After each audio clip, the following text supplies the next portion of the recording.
This is Felix. He's going to show you the best way to ship in a 25 horsepower, or actually this is a 10 horsepower Yaskawa drive to us. We get a lot of drives and units that are damaged in shipping before they even arrive, and customers are always asking what's the best way to ship it. So Felix is going to use some common shipping materials, some bubble wrap and cardboard boxes to show the best way. First thing you notice, he's putting it in a pretty small box and he's packing it in very, very tightly with bubble wrap. That's to keep the drive from moving fore and aft, up and down.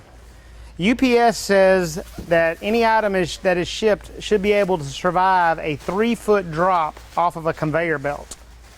So you want to think about that when you're packing your drive.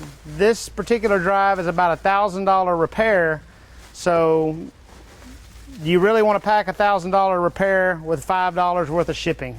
Take your time, put some good materials.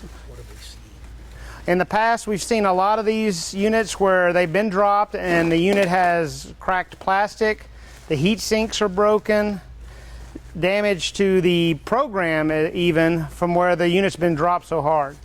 So now that Felix has it in the box and secure, he's going to actually place it inside of another box.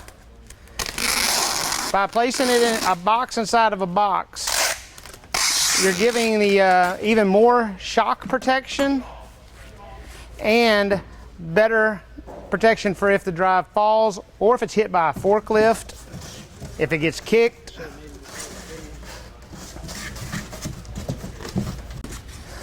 So now Felix has got his second box, and basically he's going to do the same thing he did the first time with the drive. However, he's going to take the drive that is already in a box, wrap it with foam, and then place it inside the second box.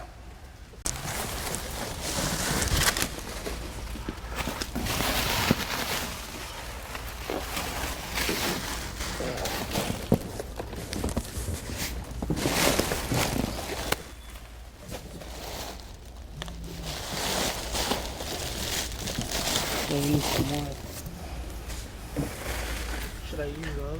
No, you're good. And you can cut. That's good. And there you have it. I would almost guarantee this drive will arrive to us with no damage, which will expedite your repair and cut down on repair costs.